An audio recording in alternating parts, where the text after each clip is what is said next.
Bonjour tout le monde, j'espère que vous allez bien.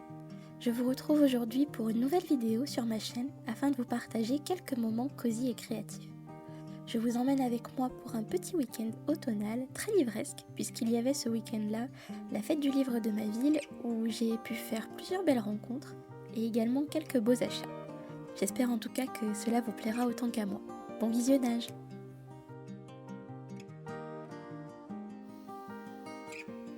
Pour commencer cette vidéo, j'avais envie de vous montrer donc tous les livres que j'ai pu acheter ou faire dédicacer ce week-end lors de la fête du livre. Il y a tout d'abord le roman Le Souffleur de nuages de Nadine Monfils. C'est un roman que j'ai lu en tant que lectrice Nami il y a quelques mois et que j'avais vraiment bien aimé.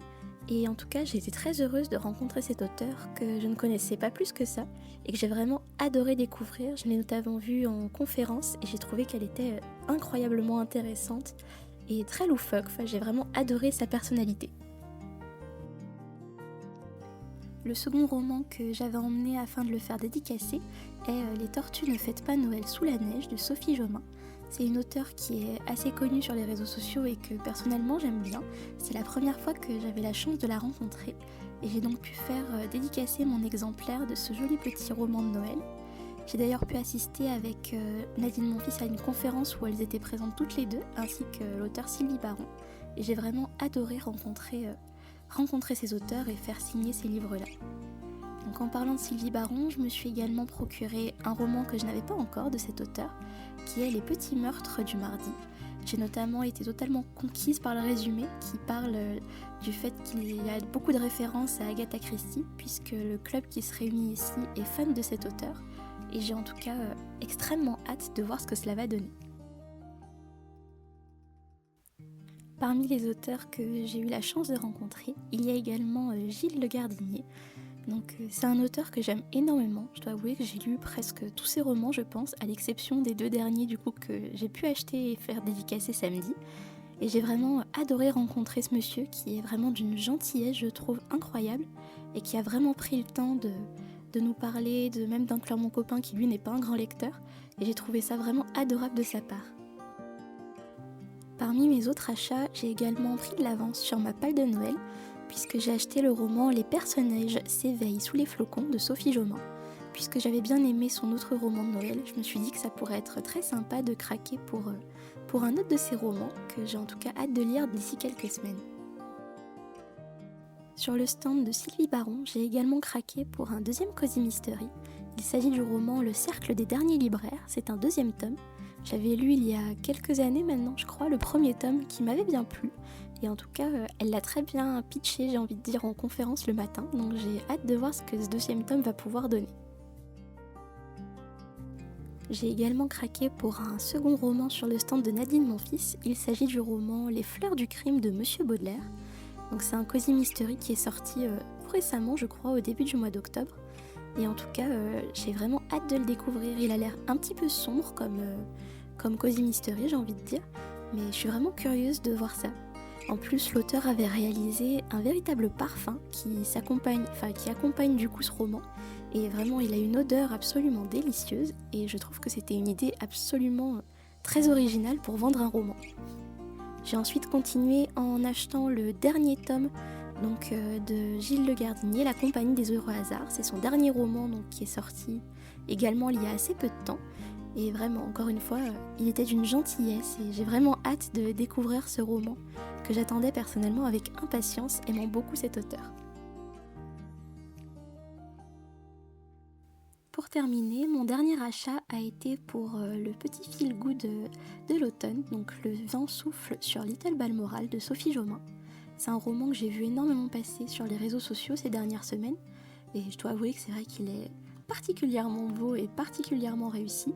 J'aime beaucoup d'ailleurs ce système avec une feuille à la fin qui nous permet d'avoir accès à certains petits morceaux de papier qui font partie de l'intrigue. Et en tout cas, j'ai hâte personnellement de me faire mon propre avis et de pouvoir le découvrir prochainement. Pour poursuivre cette vidéo, j'avais envie de vous proposer un petit moment journaling puisque l'après-midi qui a suivi cette fameuse fête du livre, j'ai pris le temps de réaliser une petite page souvenir dans mon carnet. J'ai notamment pu utiliser des petits polaroids que j'ai pu faire grâce aux photos que j'ai prises avec certains auteurs. Et également, en ayant récupéré le programme, j'ai pu récupérer un petit peu de junk journal à l'intérieur, en faisant un petit peu de découpage, et en tout cas, j'aime beaucoup la page que ça a donné. Comme toujours, pour faire le fond de mes pages, j'utilise ces jolis papiers qui sont en fait des papiers pour faire des origamis et qui viennent de chez Sauce Green. Je dois avouer que je suis particulièrement fan de ces blocs de feuilles et je m'en sers absolument tout le temps maintenant. Je les trouve vraiment sublimes et avec des couleurs et des choix vraiment variés, ils sont vraiment super. Le seul petit bémol que j'ajouterais personnellement, et comme on peut le voir un petit peu sur ce plan-là, c'est que je trouve qu'ils sont assez difficiles en final à enlever. C'est souvent que je finis par arracher des petits bouts et tout ça à chaque fois, et j'aimerais bien trouver une solution pour arrêter d'abîmer les pages à chaque fois. Mais pour le moment, j'ai pas trouvé de solution miracle. C'est dommage, c'est le seul petit défaut que je trouve à ces feuilles.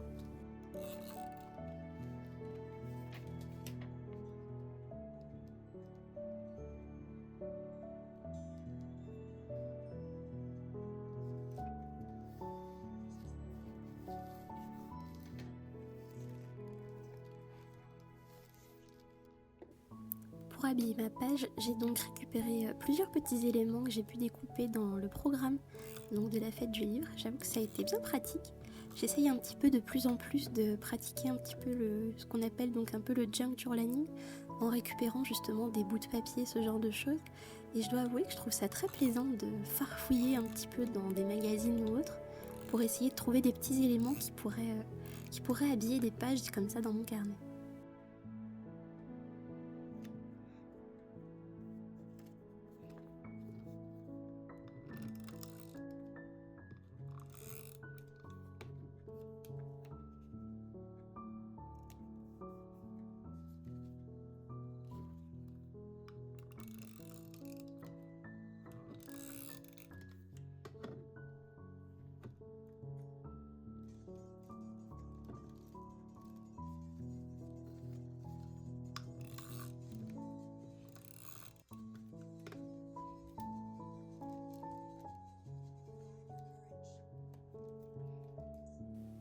Du côté des washi tape, j'ai opté cette fois-ci pour des couleurs plutôt unies pour essayer d'ajouter des petites touches sur cette page.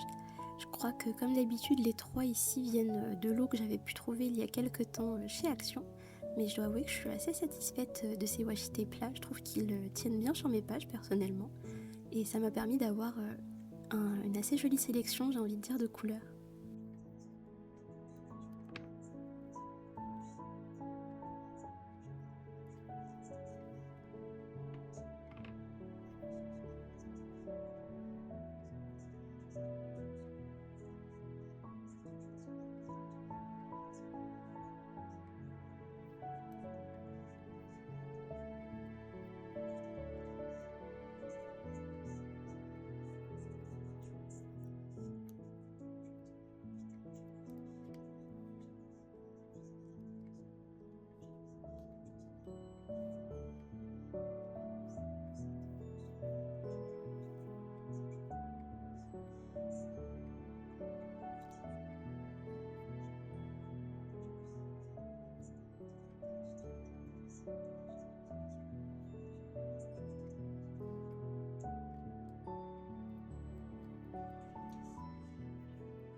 Du côté des stickers, j'ai utilisé cette jolie double page que j'avais déjà particulièrement bien entamée et qui vient elle aussi donc de chez Action. J'aimais beaucoup tous les différents types de livres qu'elle proposait et je trouve qu'elle se mariait donc particulièrement bien avec cette page-là.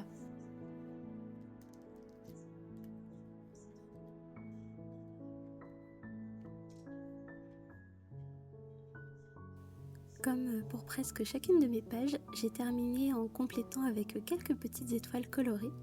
Il me semble qu'elles viennent de chez Sauce Green elles aussi, et je dois avouer que je m'en sers énormément. J'espère d'ailleurs que lorsque j'aurai l'occasion d'y retourner, j'en trouverai des nouvelles, parce que je dois avouer que j'arrive presque au bout de mon stock d'étoiles tellement j'adore les utiliser et en ajouter un petit peu partout.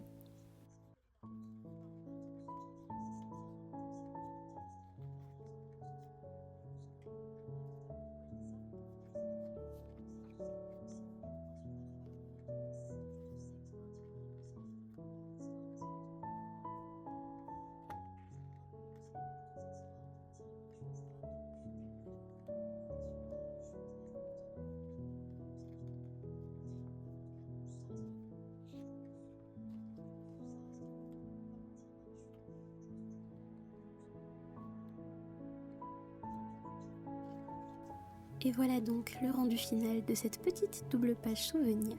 Je dois avouer que j'aime beaucoup le rendu et j'ai pris beaucoup de plaisir à la faire, donc ça me donne vraiment envie d'en réaliser de nouvelles au cours des prochaines semaines.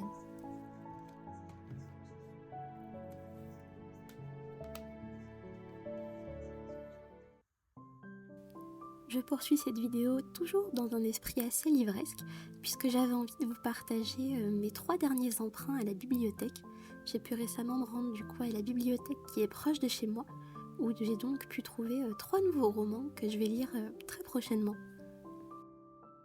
Pour commencer, il y a donc tout d'abord le 6e tome de la série de Cozy Mystery Le chat du bibliothécaire, écrit par Miranda James.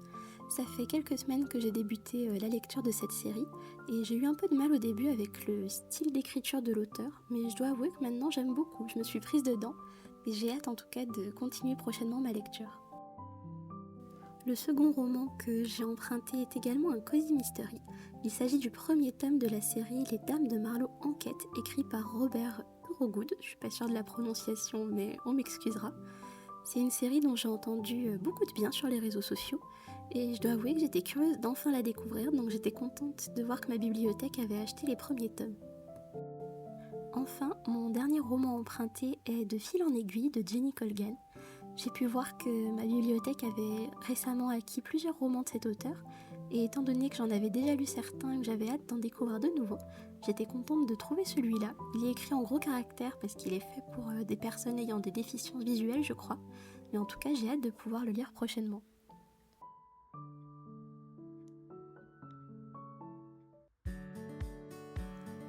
Pour continuer dans ce vlog cosy, j'avais envie de vous emmener avec moi dans mon petit instant pâtisserie du dimanche.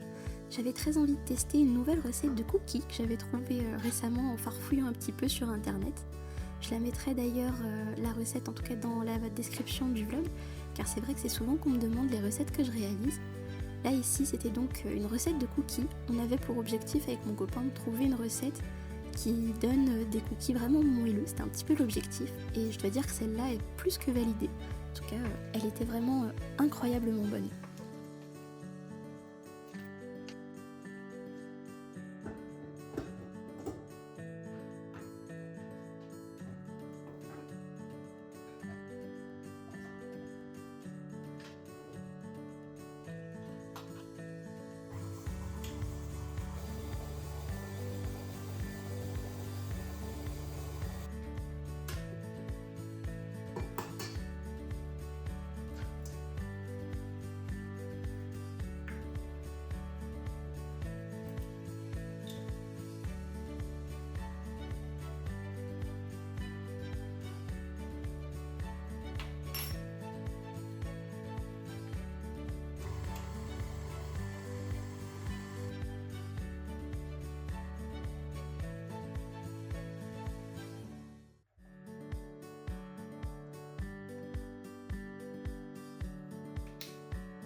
Et voilà le résultat final pour ces petits cookies qui, je dois l'avouer, étaient tout aussi bons à manger que beaux à regarder, avec une recette que je garderai précieusement de mon côté. Pour terminer ce vlog cosy, je vous propose une dernière petite activité cosy et créative avec une nouvelle page dans mon cahier de coloriage. Je dois avouer que j'aime énormément les illustrations qu'il y a à l'intérieur et j'ai choisi donc ici de réaliser une petite illustration aux couleurs automnales avec une belle bibliothèque remplie de livres qu'il me tardait de remplir de jolies couleurs.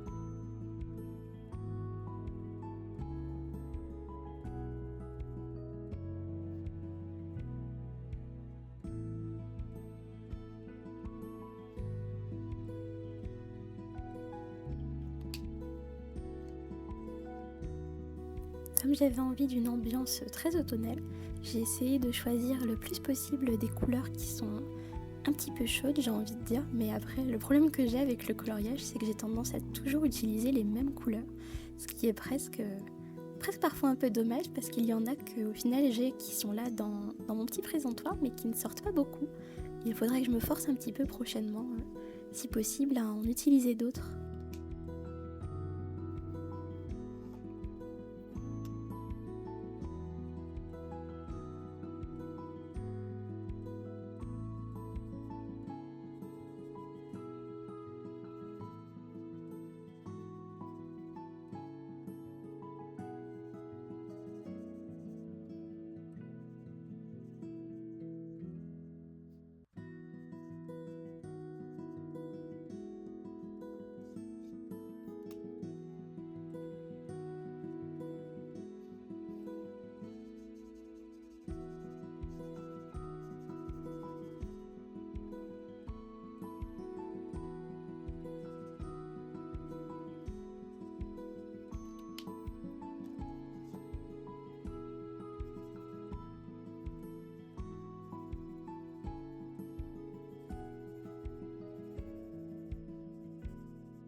Une fois mon premier passage au feutre terminé, j'en profite pour ajouter quelques touches avec mes crayons de couleur.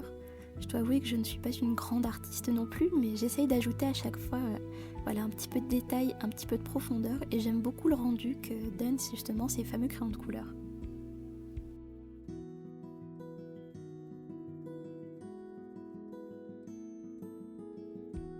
Pour finir, la dernière étape pour moi est d'ajouter quelques touches de blanc avec ce joli Posca blanc. Je dois avouer que depuis que je l'ai acheté il y a quelques semaines, je n'arrive plus à m'en passer pour mes coloriages. Je trouve que ça donne vraiment, cela ajoute vraiment quelque chose en plus. Et en tout cas, je suis totalement convaincue par son utilisation.